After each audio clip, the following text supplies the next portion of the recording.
How's it going, everyone? Welcome back to Spooky Japan Podcast. Hoping everyone is doing well. Today, I have Larry with me. How you doing, Larry? Good. How are you? Not too bad. It's a little bit chilly here in Japan, but it's getting that year. We have Yeah. not. We did not get that point where we had the nice fall or just hoodie weather. It's straight, with the straight hot to straight cold. Hot to cold. Yeah. That's how it is here too in the Midwest. We went from 70s and 80s all of a sudden down to 50, 32 at night, and all of a sudden you're just like, wait, where did fall go? We went straight to almost winter, and now we're expected to get snow on Thursday. So yay. Isn't there places there that already have snow? Some, I'm sure. Yeah. Yeah, The more northern states. yeah, I've seen pictures of people with them out in the snow, and I'm like, man, I don't. I knew it was coming. I don't know. I'm so used to I'm it a little bit later. I'm ready for it. It's just the further away I can get from summer without snow, the better I am. Because it's like I know Well, I was, yeah. I January and live. February are going to be bad, but usually December is not too bad. I actually grew up not too far away from Chicago in Michigan. So I know how that is. I went from Michigan to Montana. Okay. Montana winters are even worse, Oh, it sure. being Yeah. up in the mountains. Right. And then I went from there to Arizona for a couple of years to Where there is no winter. North Carolina. Yeah, but the summers were extreme though. Sure. Oh, I think Amanda froze. Did I freeze? I think she froze. Well, one of us froze. I should check on my Facebook to see if I'm moving, and maybe it's her that froze. Maybe I froze. Nope, she froze. Okay. Well, we're gonna wait for Amanda to come back. um, I guess. I guess while we wait for Amanda to come back. Oh, Okay, there there she we is. are. I'm like, I don't know what happened. It's just everything went blank, and I'm like, wait.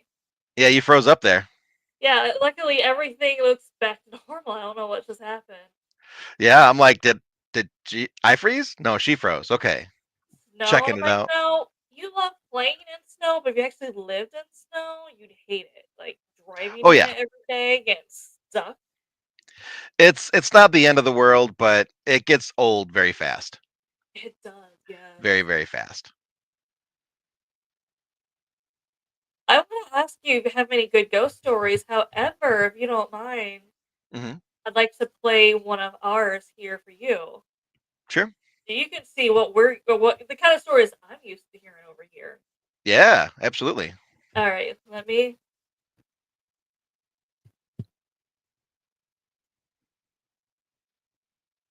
Story of Oiwa.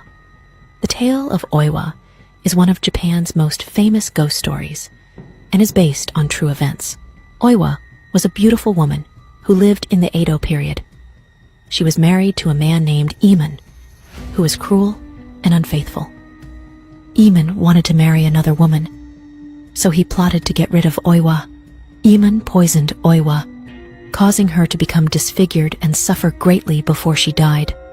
Her hair fell out, her face became swollen, and one of her eyes drooped horribly. Oiwa died in agony, but her spirit did not rest. Soon after her death, Oiwa's ghost began to haunt Iman. Wherever he went, he would see her twisted face, hear her mournful cries, and feel her presence close by. Her ghostly figure would appear in his home, floating in front of mirrors, and sometimes emerging from lanterns, casting eerie shadows on the walls. Oiwa's spirit was relentless, driving Iman to madness. He saw her face in every woman he tried to be with, and her whispers tormented him day and night. No matter how far he ran, he could not escape her vengeance. Eventually, Oiwa's ghost led Iman to his doom.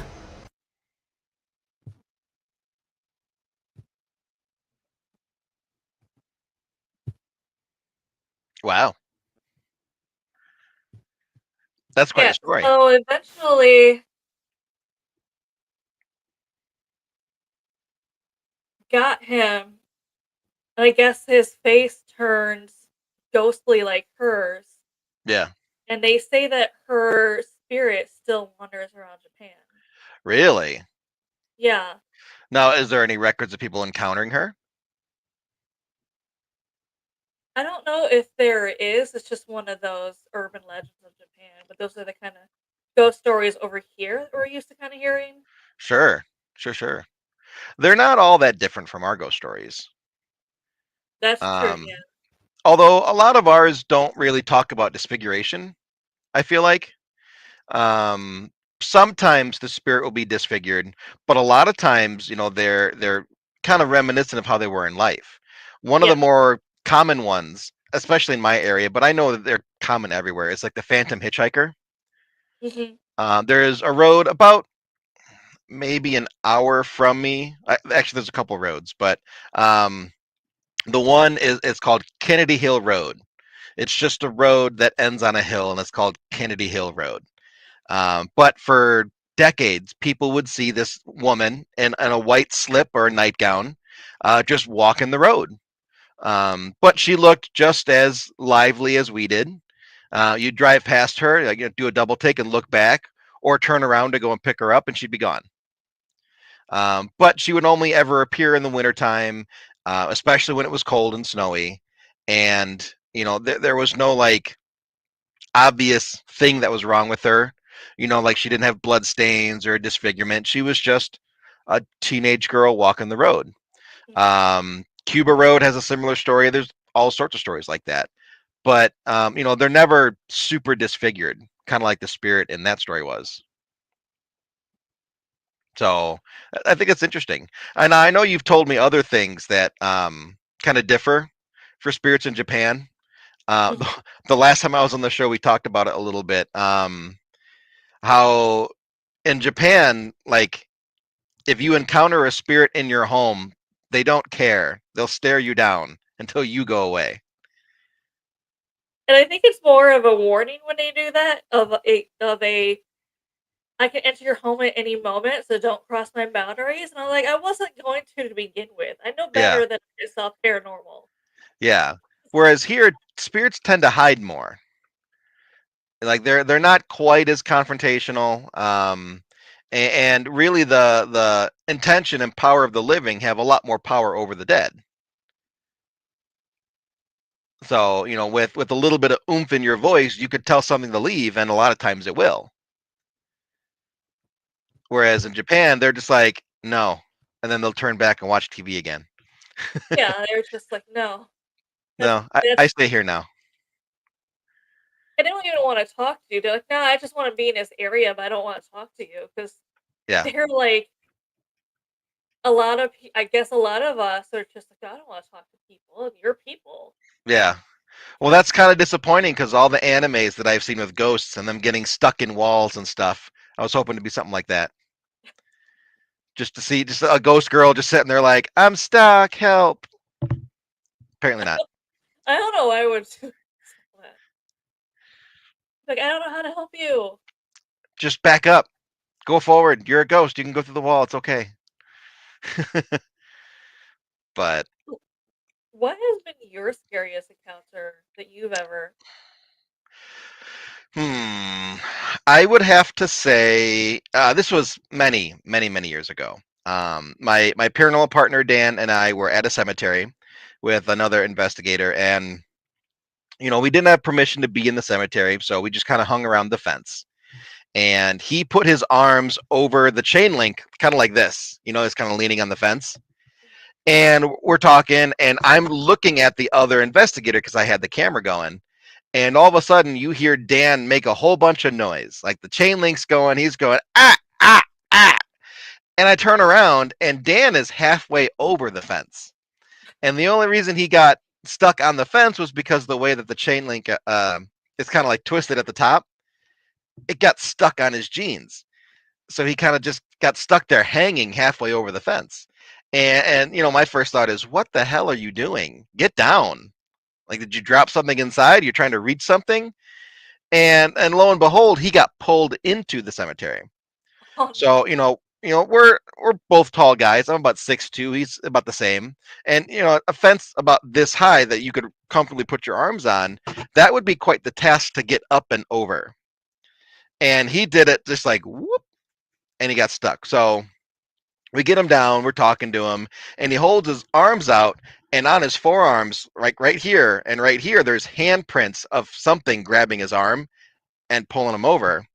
And then, 3 to 4-ish hours later, when I was getting ready to go home, I'm like, hey, let me see your arms because, you should probably put some ice on them or something. And he pulls his sleeve up and puts his arm out, and the bruises are gone. So that was a little scary to see, a big guy getting pulled over a fence. That's a lot of energy for a spirit. What's going on, Bill? Otherwise, I wouldn't say anything super scary. I've been grabbed more times than I want. That's for sure. Grabbed forcefully. There was one time, and I'm working on the video right now. I went to a Prohibition era brothel where the ladies are still working, and that's a different kind of grabbed. But yeah, that's a thing.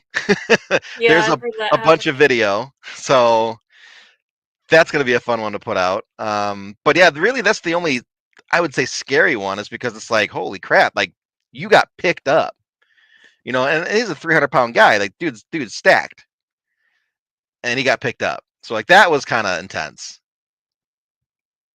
So, um, Irene is out and about today. That's why she's not here.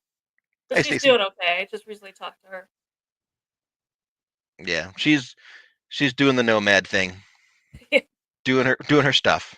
Yeah. Um, but the the one time that I was unsettled, I wouldn't say scared, but I didn't like it. We were at a location in Wisconsin called Broadhead Manor, which is where I do most of my stuff out of. It's like my favorite building because it's 60,000 square feet of ghosts. Like you can do so much in there. And the janitor is he has an intense personality. We'll say that. He's not evil. Yeah. He's not anything like that. He's just kind of a jerk. And when he's done with you, he'll let you know. So it's me, Dan, and Jen from our show Expedition Andy. We're investigating. What's going on, Neil? Santa Neil. We're investigating the boiler room, which is where his space is. There's a janitor's maintenance room behind it. And we're asking questions, and we're kind of run out of questions. And Dan goes, Jen, do you want to ask some questions? And Jen gets about 3 questions in before the janitor grabs me by the shoulders, locks up all the muscles of my back, my shoulders, my arms, all the hair, my body standing up. And then at the same time, the SB7 goes, fucking leave. And we're just like, I'm sitting there frozen. I'm like, I don't like this. I don't like this. I don't like this. That's all I could say. Like I was such in shock. It didn't hurt, but like it was strong enough to lock everything up and then make everything, all tingly and stuff. So, after a minute of me repeating, I don't like this repeatedly, we end up walking out, and then we continue the investigation in another part of the building. But since I've been back in the boiler room, a dozen times, either leading groups for investigations or, doing my own thing, solo sessions and whatnot. So, it wasn't that I was scared, but I didn't like getting touched. that was a little intense. I had one spirit in my office. I had one spirit in my office, and it just wanted to hang out here. Yeah, And it wouldn't even say who he was. We'd ask him, "Who are you?" Just say me. Like, sure. well, who's me? Yeah, Nothing. I'm like, all right, chill. Watch yeah. me talk about ghosts. That's fine. Because even Irene was asking who it was, and she's like, "Yeah, he doesn't say more than me." I have a Like, ghost in my house that won't talk at all. He doesn't want to talk. He's there. He's intelligent because if you tell him to leave, he'll turn around and walk out. He's just a shadow on my stairs. That's it. I call him Stairman. He's just a dude, and if you're not paying attention and you walk through him, you'll black out for a second. If you stand inside of him, it's just pitch black. Like there's nothing. There's no light, and it feels weird. But otherwise, like he doesn't want to talk. He doesn't want to interact. He'll just stand. Like that's his spot. But yeah, won't say anything. Back in my So house in back in my house in North Carolina, yeah, I had this elderly woman. She was the previous resident there. It was one of those, she was kind of content there. That was her house. I think she built that house with her family. yeah, It was the first house on that street. yeah. Her and her family built it. She raised her kids there. She was just kind of content being there. Okay. So she stayed there, but she was one of those ghosts that realized that in the spiritual world, that house is her house, but in the physical, it's my house. So we kind of had that mutual understanding of, we know in a different way it's our house. We know we exist, but we're just not going to bother each other. And she mostly stayed different place than I was in from the house. Hmm. In the house. But I loved her because she was that Southern grandma. I mean, a tough Southern grandmas. Like, think of, I don't even know her name. The grandma from Beverly Hillbillies. You Oh, don't want to okay. mess with her. She'll Like come a after Mima you. type. Yes, that was Yeah, her. And I loved her because I could go out investigating and come back. And I knew as soon as I entered those doors, nothing followed me because they couldn't get in. That was her house. yeah. Her world, No that's one her messes with house. Mima, living or not. Yes. And she did a good job at making sure nothing got into that house. Yeah, And every time I tell people about that, especially when I live there, psychics would be like, "Yeah, I put my energy in there to see who you're talking about." She looked at me and she said, "What are you doing here?" And they were like, "Are you sure she's friendly?" I'm like, "Yeah, to me, because she gave me permission to live there. You just put your energy in there without asking her first." And she's like, no, my house. yeah. You just barged in. Right, Leave."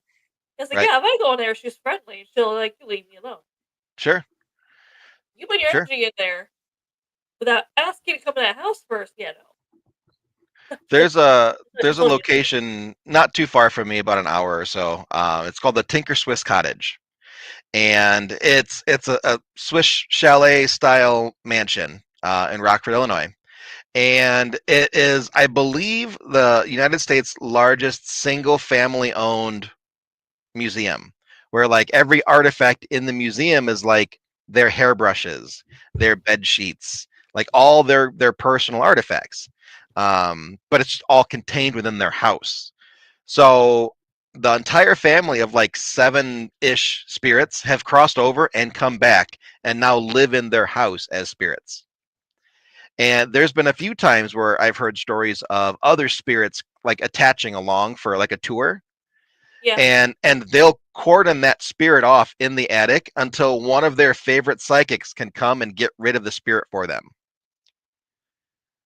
So like they'll defend their territory if they Yeah. really have to. With your situation, it's easier to keep them out, but with this situation, it's a tour. They get brought in because they're welcomed, and then at that point, you're kind of stuck with them for a little bit.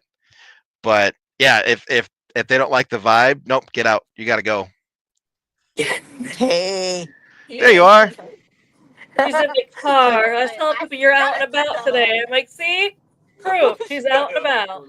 out I'm and good. I'm about. good. I'm good. I'm good. I'm good. Oh, shush. Not able to do anything but desires to stay among human for spiritual guidance. I can see that. I can see that. Some people Just that live vicariously through other people. especially that old lady, she just want to live her life. The reason I didn't pick the house I lived in. She picked it for me, and it's because she had all sons. So me Mm, coming with this daughter, she was excited. Sure. She's like, "Now you're gonna live here. This is our house. Yeah, this is our house." Yeah, we live And here then now. she's also like, "Yeah, you go and investigate. You give me something to do. You give me something to Right. fight when you come back." Right. Make me feel alive again. But out in the garage, it had a detached garage, and I found out it was, and you could tell the way it was set up. It was used as her husband and I think some of her son's mechanic shop. They had a little mechanic shop in the back there, Oh, okay. and his spirit was still in that garage for I don't probably the same reason he's out in the garage, but he had different kind of energy because when I Yeah. first encountered him, I just remember getting upset and wanting to buy, eventually one day trying to figure out how to buy all the land around me if it ever became, up for sale. And I Okay. found out later it was because they owned like the family owned, even though it was a smaller house, the family themselves were one of those country people where they owned like 40 acres of land that Yeah. when they both passed, it went to the children, and the children divided up among the people. The children sold it. Yeah. So And they didn't like that. he's not happy about that. To him, that Sure. was his land, and he's upset. So he's a different. I stayed away from the garage because he was so different in that aspect. Well, sure. I'm sure there's some kind of ancestral thought process, and now you're bringing in new people because they own that part of the property, and Yeah, he just wild. was not happy about it.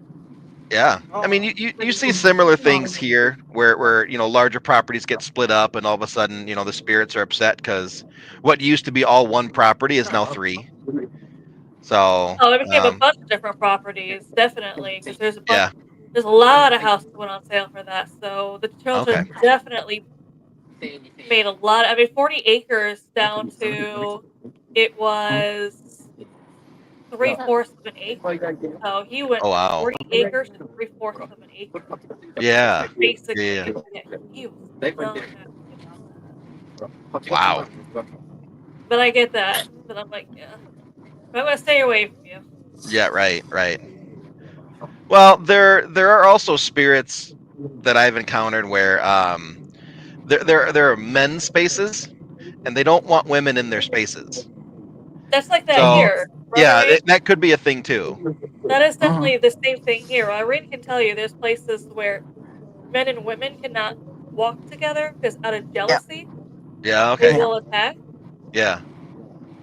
There's a museum here that I go to. It's at the Veterans Memorial Hall. And when it was erected in the early 1900s, it was a men's space for men to come together, and talk about their time in war and stuff like that. The women, weren't really a part of that. So now when you go to the areas that the men frequented the most with a female investigator, the spirits will either ignore you or they'll be kind of mean to her and make her want to leave. And then if it's all guys, they'll have no problem. They'll be the most communicative. They'll light all the things up, but it's just they like the men only in that space. So maybe your garage is a men only space too. Certain jails are like that too. Sure. Not just Yeah. jails, but it's not just jails, but it's also Masonic lodges are Yes. more famous for that because it's Yes. usually, especially if whoever's haunting it was a member to them when they were alive, that was a men only club. Then all of a Right. sudden you have a woman coming in, and there's been teams where I've known they went to Masonic lodges. They were warned that, but they didn't care, Right. and the female was getting agitated because nothing was happening, and she understood, and she was like, "Nope, it's me." And she left the room, and they were like, "No, no, you don't have to leave." She's like, "Nope, I'm gonna leave." And as soon as she left, that they said that's when the activity all of a sudden started picking up. I'm like, Yep. "Yeah, it's because it's a one You're not Masonic supposed to lodge, be and there. of course we're gonna have worse luck than you meant." Yeah. Yeah, Because they're yeah. gonna be like, "Why is there a woman in our space?" We did a Masonic temple about an hour and a half, hour 45 from me. The building is the size of like a city block, so it's a huge building. And it's kind of the same thing. They had a men's ritual room where all the men met, but they had a smaller room where the women did their thing in that room. So, when we were investigating, it was three guys and then one female investigator. And, we really didn't get much luck in either one because we had what the other didn't want. So when we went to the female large room, it's like nothing really happened for us at all. When we went to the male room, we had better results because the female investigator was a tour guide for the building. So they'd kind of gotten used to her. But it makes me wonder, if we would have just kind of reduced it down to only guys, if we would have had better results. Yeah. Sometimes Definitely you a place cancel like that, I yourself would do out. men only. What's that? I would definitely in that place recommend men only for that reason. Is Yeah. The rest of the building, though, perfectly fine. You can mix it up however you want. Ages doesn't matter. But for those two spaces, it just like even in the women's room, I'm like, I don't feel like I belong here. I feel like I need to go. And it wasn't anything like malicious, but it's just like you don't belong. You need to go back into the hallway. they're It's like, gonna ask you okay, that. Like, this is our women only. Why are you in here? right. It's like if the women were all alive, I imagine them just sitting there staring at me like, "What are you doing here? Yeah. As They if you probably don't were Why is looking he belong, at here?" you. Yeah. or even something bad could happen to you if you're in that room too long, because they Potentially, give you warning. This is our warning, and the second part is that, well, I don't like you. There you go, boom. right, right. And I've been pretty fortunate. I haven't had anything serious like that happen to me, other than that one time at Broadhead. But it wasn't like I was asking the questions. It was Jen. Why did he Yeah, grab me? I don't know, but he yeah, did. But I've been in there a dozen times since and have no problems. But yeah. but yeah, it's like, hey, we knew she's not supposed to ask questions. We knew that she could be in there. Just watch and let the two guys do it. And then Dan goes, "Would you like to ask questions, Jen?" And then he's like, "Nope, that was your warning. Get out now." Yeah. So, but he's an older, early 1900s spirit. So he's, very much stuck in his ways. You know what I'm saying? Like, you Yeah. know, he's just kind of a jerk now. But Mm. as long as you leave him alone and you're respectful, like you'll have a good time. But oh boy, pay attention to his rules. Mm. Yeah, there Yeah. was. I investigated in South Carolina an old jail, and I wish I would have brought a male with me because only me and another female. Yeah. And it was a mental only prison, and it had a Okay. very violent past. But it was one of those prisons where they kind of had honor, where they wouldn't, no matter what, they wouldn't touch the women. But if a man went in there, it was going to be completely different, where they may go after you. And there Yeah. was actually, because it was a woman who runs it, who runs the paranormal part, because she got them to open it up to investigations at night. So she ran that part, Mhm. and there was a room in the basement. We went in there. We didn't. Nothing really happened to us, but she said there is a male spirit in there that you need. That if you had a male with you, would have to be careful of, because he has no problem going after that male. Oh. The best story she could think of was there was a guy who was doing his demonology tour. That was Mm. one of the places he went to. He Okay. went into that room. I guess he was taunting that spirit for I don't know why. Don't ask me why, I don't know. That was his whole thing. And she up on the next floor, he was screaming so loudly she could hear it all the way in another floor. It's a jail, so it's concrete. So she heard it all the way down the next floor, down the hall. Mm. She went down there running, and he was he was up in the air being choked. Wow. And it was a big guy like you too. Yeah. So they're just like, yeah, that spirit, he won't touch females like the other spirit here, but a male, you should be very careful around going in there. Wow. Wow. Yeah, I could see that being very intense. Yeah, Very, we very, very didn't. intense. Unfortunately, like I said, I need to go back there with a male because I did get some You're just gonna experience sacrifice more of that a. dude to the spirit. No, I'm not gonna sacrifice. I'm gonna because you can go in there, but you cannot taunt it. For sure, So sure. don't think I'm gonna get a lot of good evidence. Trust me, because as This that spirit little ain't gonna touch me. I'm a big tough man. Eh! yeah, that's what But happened, and they're just like, yeah, I got some, but it's mostly them. You know, you see faces here and there. You see a Mhm, shadow figure walk by, or your footsteps going by. mhm. Other than that, with me being a woman, they didn't want to do anything to harm me or scare me with them. So, Yeah. There's a couple places I've been to, especially like psych institutes and stuff like that, to where you really can't leave the female investigators alone because they will yeah, have all sorts of stuff happen to them from the inmates. Especially, inmates where they're not 100% in charge of their faculties, and they never crossed over, so they still have a lot of their ailments from when they were alive. right. They don't have that cleansing healingness from going wherever they go. Depending on what your belief is, where they go. So they still have some of those ailments. You'll see spirits with like dementia. That's a wild thing. Trying to talk to a spirit with dementia. That's the most craziest, like topsy turvy conversation because you're following this train. All of a sudden, they're just like, whoop, there they go, and you're like, wait, what happened? And they're gone. They're somewhere else now, and it's like, oh, okay. But some of the patients that really struggled and then passed and still maintain those struggles, like they're a little animalistic with female investigators, and That's why they'll grab you. that's why I hate the theory. And some people say this. They don't believe once you pass, you have something like dementia because you're just more complete. I'm like, I don't know if I believe that. If you I have some think kind of ailment, I think when you cross, you're returning to the source, whatever that means for you. You know, the universe or heaven or Valhalla, whatever. You're returning to the source of all this spiritualness that we have, and then that's where you leave like the uckiness behind.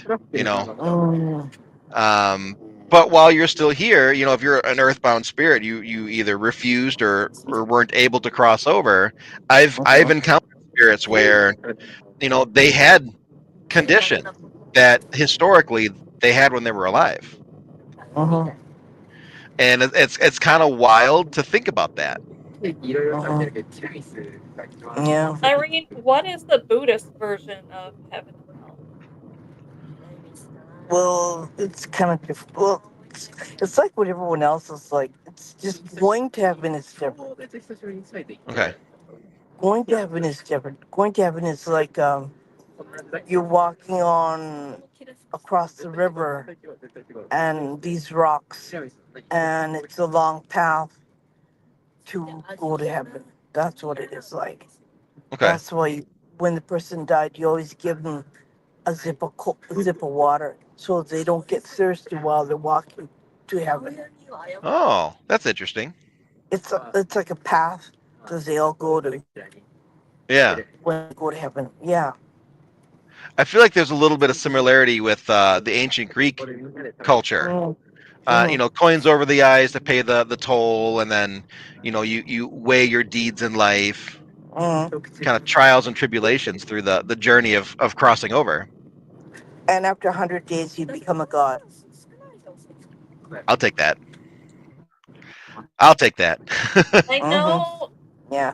there is Yeah. also I don't know how you say his name, Enma, Irene.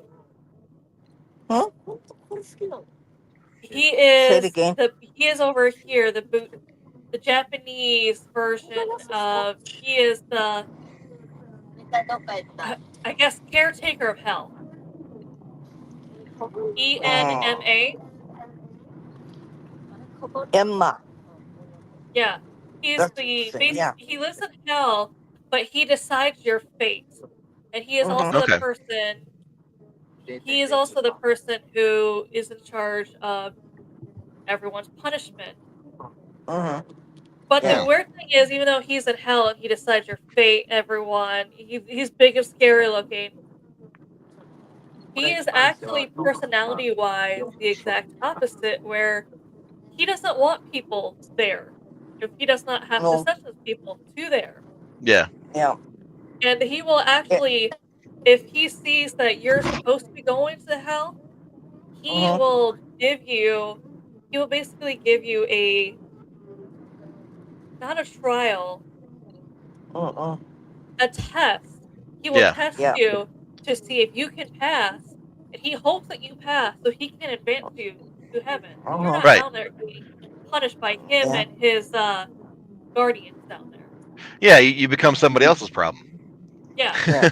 It's like I don't want to deal with you. You go over that way. Yeah. And I have enough you, people to worry about as it is. if you're nasty, you could reincarnate as a cow, turn into steer, and be slaughtered and be eaten by others. Wow. Yeah. Yeah. Yeah. So it depends on how nasty you are.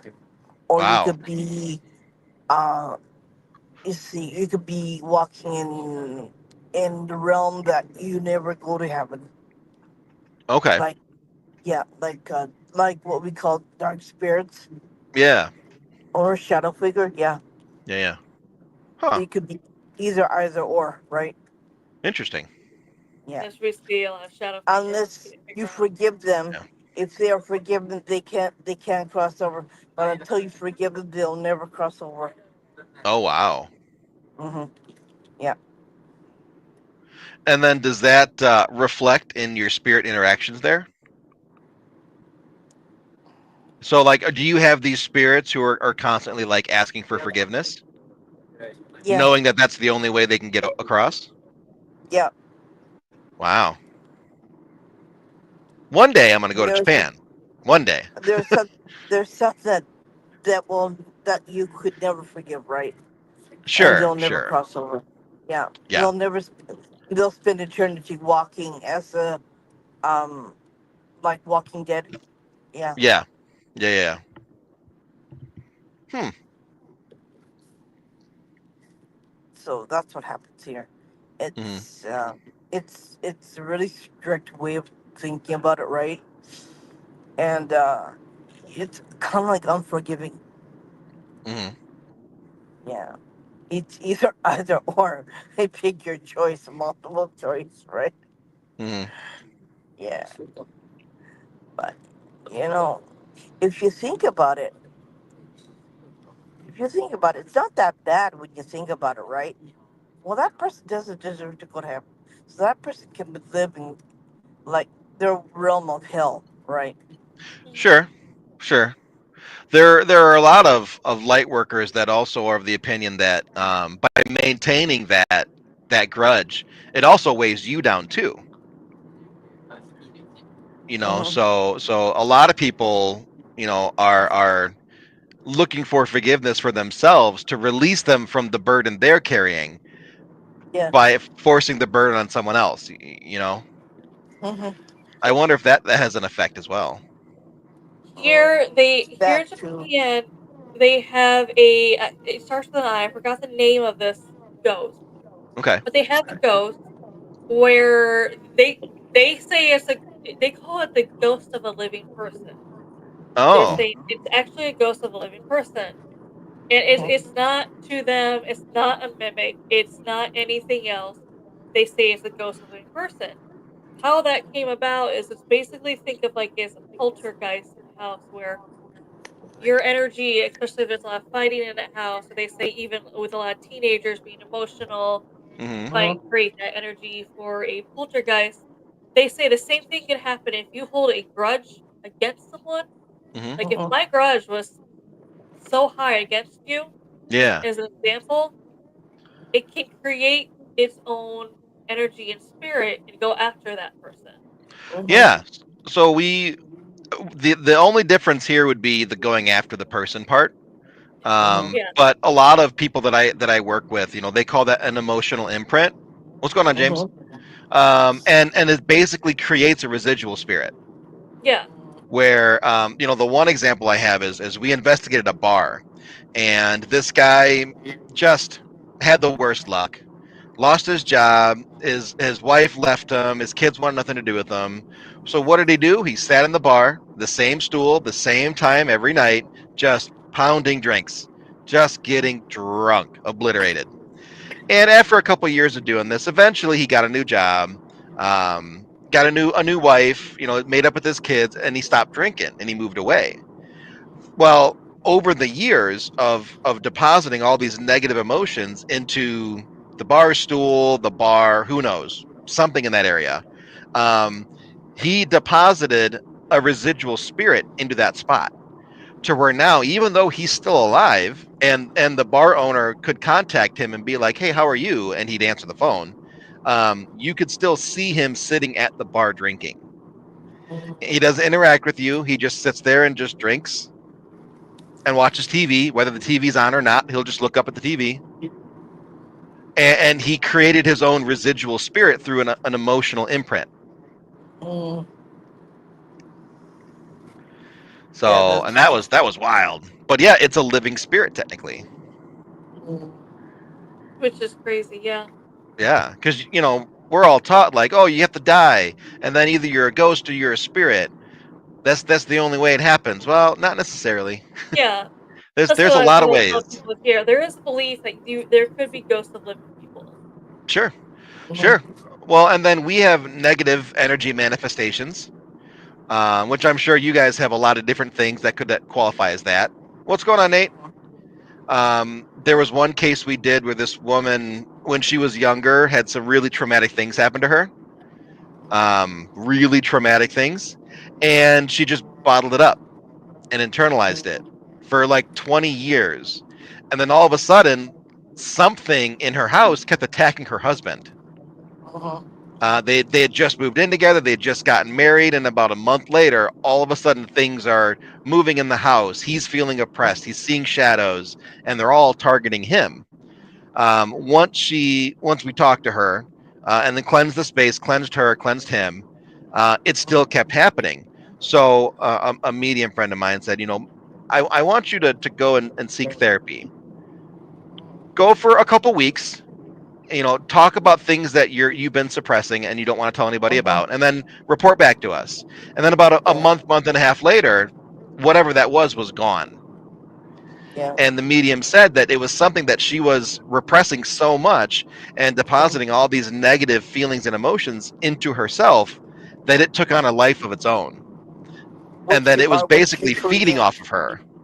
What you are, what you create. Yeah, And that's why you shouldn't fight in your home. You should have children fighting your home. It creates an energy and it bottles up in it and it explodes and it yeah, unleashes in your home. yeah, and that's why you need to be So cleansing your space every once in a while, just to get rid of anything that is there. yeah, yeah, exactly. And it happens everywhere, right?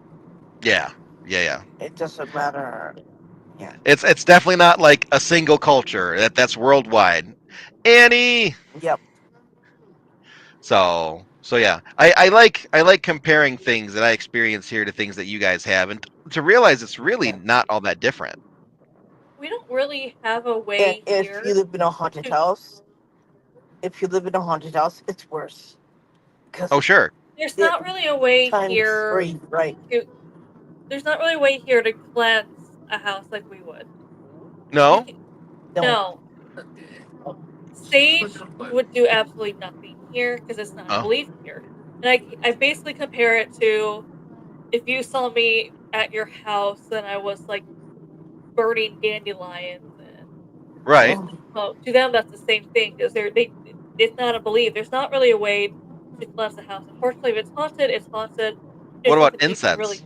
You can do something you yeah. can really do.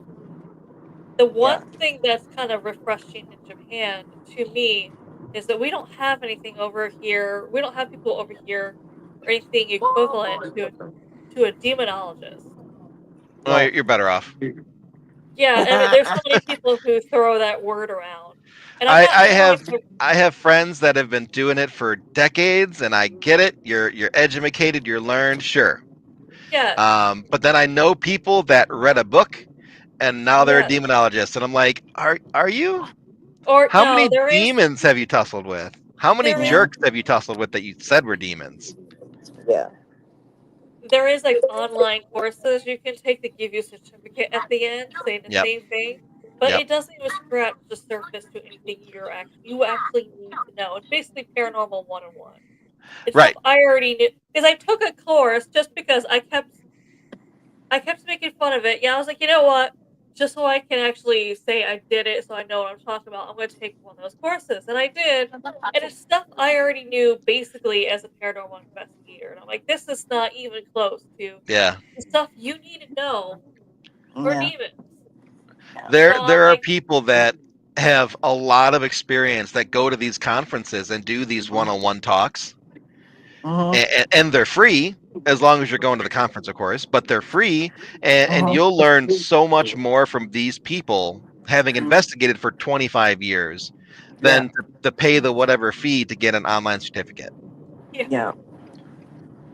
Oh And yeah. it's, even those conferences are not enough information that you need to know to be a Yeah, demonologist.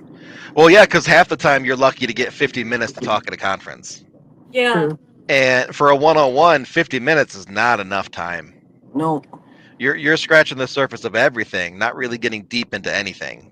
Mhm. that's what they say. It takes years of studying and practice. Yeah. Yeah, when I first started, this was like 2010, 2009. Um, we didn't have all the fancy toys that you have now. What we started with was an EVP recorder. Yeah, Mhm. That was it. That's all we had. And we got great stuff. Don't get me Yeah. wrong, we got great stuff. And then we got a couple EMF meters. Got into IR photography, UV photography. Mhm. Eventually, my partner Dan got into dowsing rods and absolutely loved his dowsing rods.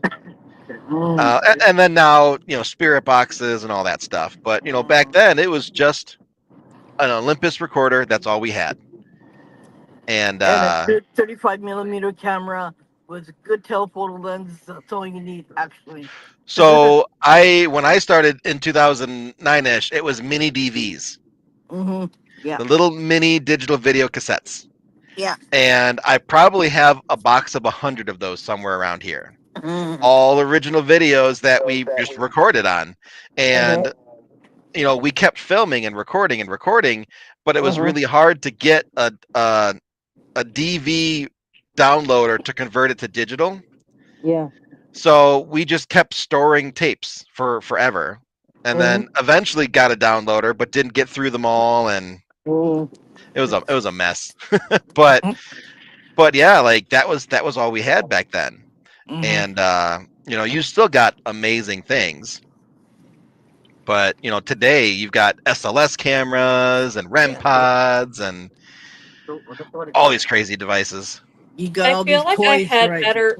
I feel like I had better luck back in the day without all that fancy equipment, just like that Yeah, recorder and stuff, than I did sometimes I do. than I did with the technological more technology, I guess, or the Mhm. Yeah, stuff that's coming out. I just back then definitely I got a lot of good stuff.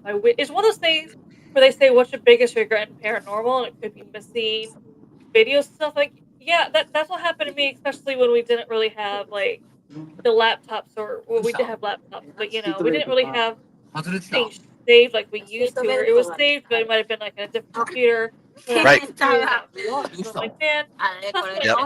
I had so much stuff lost that was such great info. Yeah. Yeah. Yeah, I still have some photos and videos that go back to 2010. Like I have a massive hard drive that only ever gets plugged in when it's time to use it. But I'm fortunate to have some of that stuff still. And there's a lot of pictures of me that don't see the light of day. I was a much different person back then, but I didn't have a beard at all. I was very clean shaven. But those photos are buried back with the ghosts now. Mhm. But yeah, I remember distinctly, getting EVP responses very often. Direct answers, but they were always very simple. It'd be like yeses and nos and single or two words. Yeah. Using spirit boxes now, with a spirit box, I can get a 5-word answer that is a direct answer to the question. Yeah. And it's like, is it a true answer? More than likely, but because it's a spirit box, maybe not. It's hard to say. But, when you add in like the Estes method to it, to where, I'm saying something and I have no way to hear the question, that's really cool. I wish we would have developed Estes a long time ago, because I really enjoyed Yeah, doing that's what I it. was thinking. Like, that's a really cool method of ghost hunting. I have seen some crazy videos from the Estes method. Yeah. Well, we did Well, one here at a location about a month or so ago, and we were in the basement of a school in the kitchen, and then off the kitchen is like a cold room where they would store stuff, because it's the early 1900s. They didn't have refrigeration. So I'm in this concrete room wearing the headphones. I have a microphone on, and then the other investigators are in the kitchen, the next room over. So not only is there like 20 plus feet between us, but we're in complete separate rooms. And my friend Neil, who popped in the chat earlier, he's asking the questions, and he asks, did something ever happen down in this room? And then immediately I say the word beatings. And then for like 5 or 6 responses, I'm talking about kids that were brought down into this room and were punished by the priests and the nuns in the school. And it's like, there's no way for me to hear the questions. I've got the noise canceling headphones. We're so far apart in separate rooms. Neil's talking quietly, but the answers were like right there every time, just bam, bam, bam. Estes is such a wild technique that it's like I can't explain how that worked, but boy, was it really cool. I've seen videos like that too, where the people won't even be in the same building, but Yeah. they'll be watching that person on camera who's doing the blindfold, earphones on. They'll ask a question from where they are, Yeah. and it's weird because they said that person started answering the question. Hmm. Like A that. friend of mine has a podcast where he would do that with a couple people. He'd do Estes, and over the podcast, that not even different buildings, but sometimes in like different states, where one's asking the question on the podcast and the answer is coming through the Estes on the podcast. And it's like, Amanda, sorry bilocation's for a cool interrupting. thing. I gotta go. Okay. So see ya. Okay. Take care. Bye bye. She's out and about doing her thing. But yeah, spirits being able to bilocate is a really cool thing. Yeah. Yeah. Like I said, the videos I've seen is crazy on that. Like, why? Who thought of this? Right. How did they Right. think of this? And why did we not doing this sooner? It's so simple. It's not even like a super hard thing to do. You're using an SB7 and some good headphones and a sleeping mask. Like, that's it. And sometimes I use an app. I really like my Phasma box. It's a Windows based app, so I have a Windows tablet that it runs on. But because it's on a tablet, I can turn the microphone off, so I know it's not receiving anything from the microphone. The tablet does not have internet connection, so it's not getting a signal through the internet. Mhm. It's just the spirits are speaking through something, and the answers are just incredible. And then the fact that they tie to a question that I can't hear is like, I have no way to explain this. It's completely mind blowing. Let's do it again. Some of those apps, though, are a joke, and you know what I'm talking about. Oh yeah. There's a few that if you listen closely, they'll repeat words, Yeah. and you're like, I've heard the word basic 5 times in the last minute. What's going on, Jay? We're gonna turn this app off now. Um, my mistake was using an SPF 7. Yeah, so that's not going to be strong enough. I would highly recommend the SPF 50 as a bare minimum. Otherwise, you're just going to get fried by the spiritual light. What's going on, Joe? Get fried. There was I knew someone who they tried one of those spirit box apps, Hmm. and they got basically an advertisement for Geico. What? Like that's what came through. All of a sudden they said through it, they just said save money with Geico. And they're like, yeah, that's clearly not the spirit unless they were Geico representative. yeah, insurance salesman at the time when they I'm passed. I'm And still making my commission in the afterlife. oh, Yeah, no. oh god, that'd be terrible working in the after. I mean, there are people who, and that's I always said this. I worked at places that were haunted by ex-workers, and I'm just like that. That to me is my hell. You die and you're forced to haunt your old work location. Sure. But sometimes it's a choice though. Look at Broadhead Manor, the 60,000 square foot building, right? Well, back in the day, it was a school. So, and it was a lot of variations, all ages school, a middle school, a high school. It ended its life as a middle school, but now you have spirits of teachers, principals, the janitor. They all inhabit that building not because they're stuck, but because they choose to. You know what I'm saying? Like for a principal, like the school is probably his castle. Like that's his domain. For a janitor, like I run this place, I keep this place clean. This is my domain. The teachers, I got no idea. And nuns, yeah, there's a nun there too. So even the spirits want to ask you about your car's Yeah, I was warranty. gonna I know, say, right? like you're not safe from that. Even in the afterlife, they're still gonna ask you. No, Let me tell you about your car's extended warranty. yes, there. I worked in a And no more grocery. Estes. I worked in a. I worked in a grocery store that one of the ex managers haunt. And one Mhm. time the supervisor on duty said it was weird because there was a computer on and she heard typing and she looked over and he was trying to and she watched him trying to log in to his old stuff Oh no, on the no, no, no. computer. And You're she's like, you're it's so you're weird. retired, dude. Enjoy your retirement. Yeah, because she looked over and saw like him typing in what would have been his username Yeah, and then trying to enter a password. And there's no one else in the office. Just as what, and she wasn't sitting in front of the computer. yeah, She was happened to be a little distance away. She just happened to hear those strange noises, and she looked over, and then she's like, "Why is how?" right. Now, was this in Japan? No, this was back in the States. Okay, I was gonna say because I know Japan has an extremely polar opposite work culture than we do. Oh yes, there it is. It is one of those things.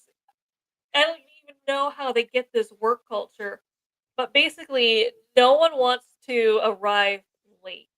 Sure, No one wants to arrive late. They don't want to take days off.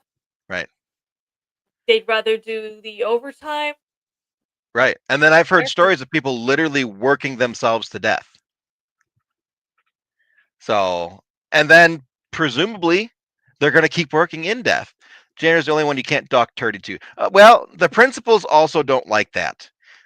Remember when we were there, Mike, and we were investigating the principal's office, and Jenny Davis started talking smack to the principal, saying, "Why don't you come and break me?" Long story. And then the principal made her throw up. So, you know, again, spirits that kind of jerks. But if you challenge them and you're not nice to them, oh boy, that's not a cool thing. That's not just a Japan thing. That's also a farm life. Also, very true. Yes, yeah. Farmers are incredibly hardworking here. I'm sure it's the same in Japan. Um, It's funny here because here, if you arrive first,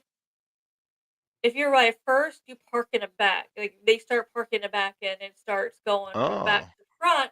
Because if you're running late, they want to save the front ones for if you're running late. This yeah, way you can make it in on time. It's that much of respect where it's like dishonor if you're even late, basically. I could see that. I could see that. Hmm. In That I would Japan, not say is true living here. There is a lot of farms here. there's also Hello Kitty farms too. Yes, Hello Kitty is huge here. Then it's Snoopy that's the second biggest. Snoopy, like Charlie Yeah. Brown. Yeah. Really? Yeah, it literally goes from Hello Kitty, most popular, and then Snoopy. And then I would never have guessed. I say I this, but it's wonder funny why. because I was telling people not too long ago we had a hurricane coming, Yeah. and Irene and I both don't know why, but everyone kept buying up all the rice. So there's a Hmm. rice shortage in the stores Yeah. because we're like, if you're without power, how are you making this rice? But the Propane other thing, cookers on their stove. yeah, but if you don't have power, because Oh, an she had electric stovetop electric. thing. To her, I'm like, no, I kind of get that with me. She has electric, so it wouldn't work for her. Me, Yeah. my oven, I call it the easy bake oven Okay. because it only can fit a 4-tin muffin pan.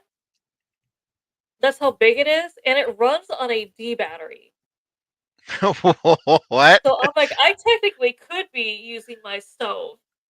Yeah, that is an easy bake oven. I call it an easy bake oven. Wow. Build a fire. A fire could work. Yeah. Yeah. That's very true. Very, very true. But if it's a hurricane, there's probably a lot of wetness around. So you Yeah, might and that's you what might I was struggle to make telling a fire. people. So I was on Amazon Japan looking for something. It was showing me the top 3 searches at that time: Yeah. rice and water, which I understood, Yeah. because you also couldn't find bottled water anywhere. It was being bought up. But the third one was Pokemon. Was the third most searched. Well, you So have that to is have people's something to do, right? yeah. So I'm like, that is their priorities when a hurricane hits. Got my water, got my rice, got my Pokemon. A Pokemon. What's going on, Ronald? I'm really surprised to hear that Snoopy's number two and not some other kind of dog like Scooby Doo or something. Yeah, it's Snoopy. I can find a lot of Snoopy merch places. That's crazy. Huh. Obviously, Pokemon you can. Well, there's still places where you might not see it labeled as Pokemon. It's to them, it's still Pocket Monsters. Oh, right, right. It's just Yeah. the original name, or that's what it is. Like Pokemon is Pocket Monsters in Japanese, I think. So Yeah, yeah. I'll still see it around as Pocket Monsters. So I tell people like, yeah, I can send you some merch, but it might say Pocket Monsters. Well, if you're kind of a diehard like that's probably preferred. Yeah, I remember as a kid, Pokemon cards came out here in the States, and I don't know how, somehow we were able to get a hold of the Japanese cards. And the artwork was just so much better. Like they looked amazing. You just couldn't read the damn things. So we had to like look up the card in English and then put like a little piece of paper next to it so we knew what it said. But we were like, bam, Japanese Pikachu, eat that. So Pika I Pika have to look Chan. for some cards now. Yeah, yeah. They're not as big here anymore. Really, once they started doing all the expansions, they kind of fizzled out. My generation, we were good for the OG deck, and then once they started doing all these crazy things, we were like, and check please, we're done. But yeah, I remember that they were big. They were real big. They tried bringing it back with Pokemon Go. Yes, Pokemon Go was actually really big here for one summer. I I remember remember that. I got on that train. I got on that train. I remember Um, that because they were having issues still because it would show. Because I mean, they changed it now where you don't have to be entering buildings to catch the Pokemon. but they Yes. made it so you had to enter buildings. The problem with that is like people in office buildings were complaining, like people just walked into the employees only area. People Yeah. said people walking in meeting rooms in the middle of meetings trying to catch whatever Pokemon they said was in there. Sure. CEOs were complaining that all of a sudden their doors would be opening. They don't see it's some random person that doesn't even work there, Right. and they're trying to catch some Pokemon because it was in there. When I first started on it, I'm in the suburbs, so it's a lot more open space. Most of my catches were like around a river walk area. So that was my excuse to get exercise, to go walking so I could hatch those damn eggs. And the summer it came out, like the river walk was packed with people. And when something special spawned, you'd see them all running to one area. So you knew, like, oh, I need to go and catch up too, get something amazing. Um, and then the next summer they were all gone. Like that was it. Pokemon Go was finished. And I know there's people that still play it now. Um, but yeah, like that fad fizzled out real quick. Yeah, it got big here again. Yeah. Oh, I stopped using it because the app, for some odd reason, it pissed me off because the app wasn't registering my steps. Like I'd walk a far Oh, distance. I'm like, surely my egg has hatched. And I look and it said from the time from A to B, yeah. 0 steps. And I'm like, what? Wow. No, I'm done. I'm not gonna register. I'm done. Yeah. Yeah. Sold, completely out of touch with Pokemon. Just consider them cartoon versions of baseball cards. Yeah.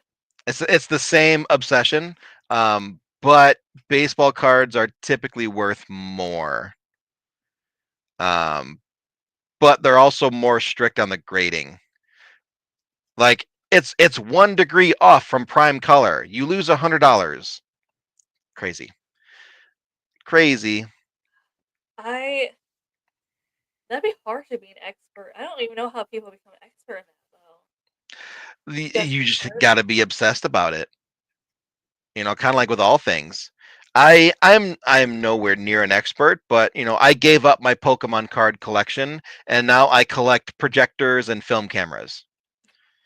Old stuff. So like I like looking at those, and I'm like, wow, these are really neat. That's a 50-year-old projector. So, am I an expert on it? No. Can I tell you how they work? No. I just like how they look. Um, Remember when Fred and Wilma Flintstone met? You know what's crazy? I was watching an episode of Flintstones, and Yeah. you know how the cars work where he's like basically sitting and running. Yeah, It's pedaling their feet. funny. Yeah, so it's funny because he went to a gas station. He still had to fill up his car with gas. Right. Okay, I'm yeah, like, that's weird. oh, like, wait, what? Yeah. What was the gas if all the dinosaurs were still alive? Yeah, well, it just didn't make sense. Right. Right. But it's funny because the Flintstones and the Jetsons are in the same universe. Yes, yes they are. Yes, they are. Which I wish they would have explored that more. They just never did. Yeah, the whole theory was like something happened on Earth what made a lot of people live up like in the skies where the Jetsons does. Yep. And then obviously everyone down below went to caveman period where you see the Flintstones. Yeah, but there's certain things they remember or were passed down, like cell phones and TVs. They just made the Stone Age version of that. Yeah, which is still hilarious, but it is. Yeah, I'm, I I'm know still everyone's like, trying to well, figure out where the dinosaurs came from. Like some experiment that went wrong or something. it could have been an experiment going wrong because I Yeah, know I've always heard stories of scientists a long time ago yeah. trying to bring back dinosaurs. Well, there was one that I saw this year where they were talking about extracting DNA from mosquitoes, and I'm like, there's 9 movies about this. We've covered this. Don't do it. We know better now. Oh, they're But still trying to do it, and I'm sure they yeah, have. They just haven't told us they brought back T-Rex because they know everyone would be panicking. right, right, yeah. Let's not do the meat eaters. If you want to do the leaf eaters, fine. I can get down with that. I would love to see a gigantic brontosaurus the size of a skyscraper. Sure, let's do it. But if it wants to eat anything, can we just skip that? Can we just not? Do we really need velociraptors? Are they cool? Absolutely. Do I want to be eaten by one? No. No. People But have if I am going definitely to go out, I want to go out like Jimmy Buffett. people Did have you thought seen them flying around though, which is crazy. the pterodactyls? The pterodactyls, yes. Yeah.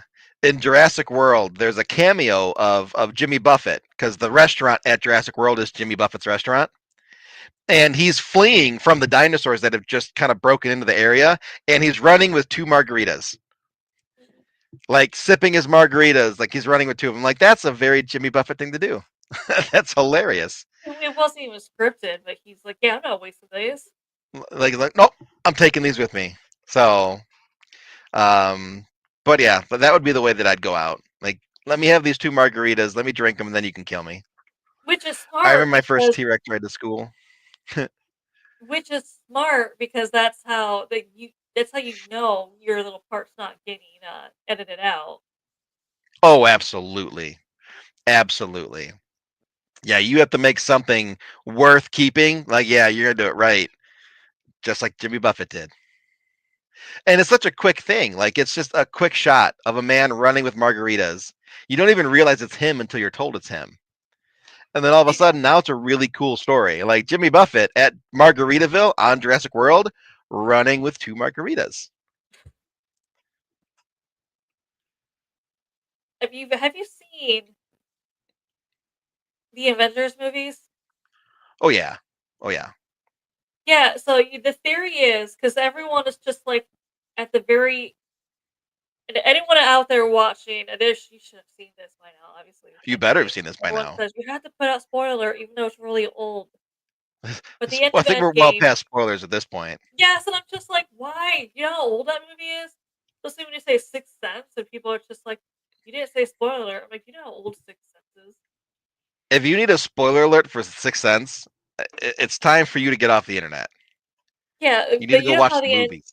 at the end of Endgame, where you find out that Captain America did go back in time and he stayed back in time. Mm-hmm.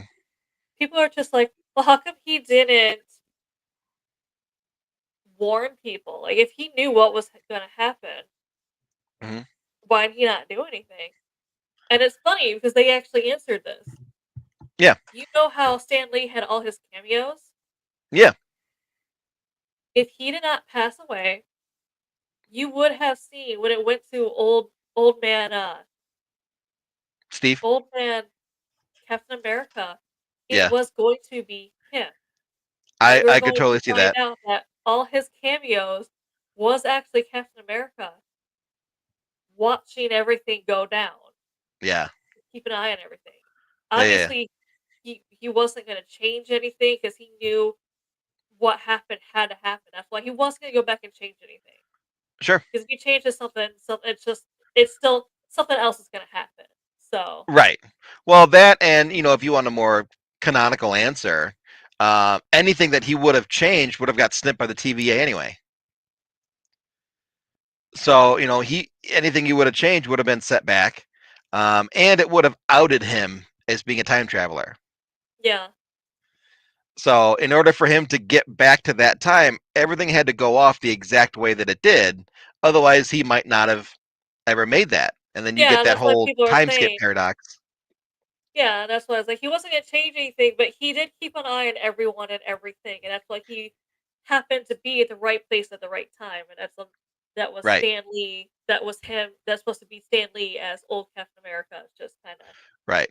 Now there was one change that they never talked about, and that was the fact that Thanos destroyed his shield in the battle, like crushed it, like broke a quarter of it off. But somehow Old Man Steve has a new shield. Where'd that come from? That's a good point. Yeah, they don't. It's one of those things where you're like, well, he went back in time. Yeah, but if he had that same original shield, it would have been broken unless he went back and stole a shield.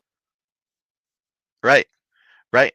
So they never really discussed that one. That one's a weird one of where the second shield come from. So who knows? Who knows?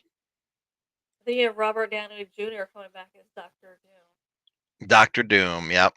Which Which how's that? they've got the whole multiverse thing going on. So I wonder if they're gonna play that off as like a variant type thing or something.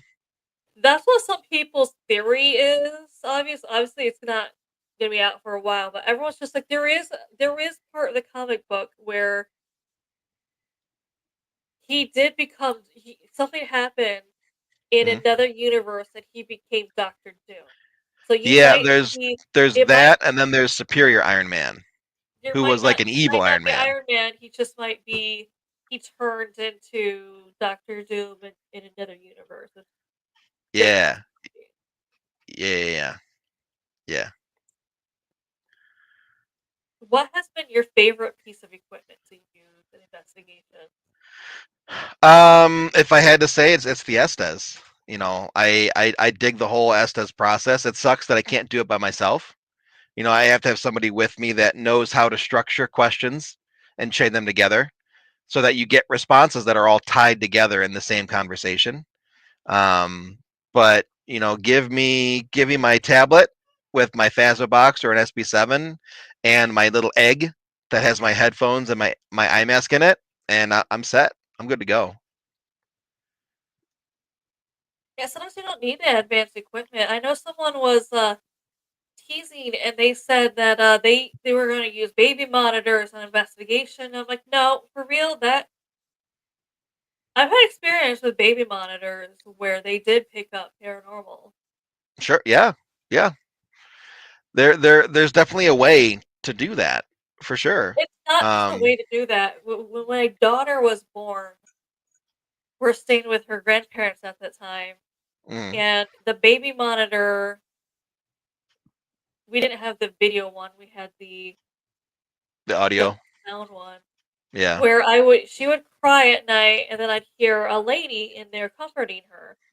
Sure. I thought it was grandma, because sometimes she'd go in there if she heard her cry and start rocking her back to sleep. Right. And then sometimes I'd hear her whisper, "Man, if you can hear me, can you make a bottle?" Right. I went into, I kept hearing a woman, and this happened several times. I kept hearing a woman comfort her. So I assumed, all right, she's good. She's been rocked back to sleep. I was Mm, like, let me check to make sure if they need a bottle or anything. I walked in there, and I'm in the next room over.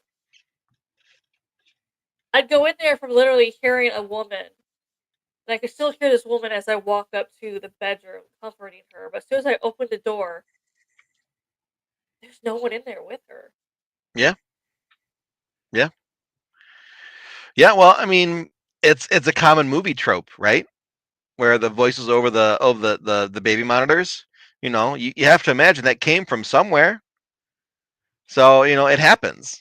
Why does it happen? I don't know. The same reason we get EVPs.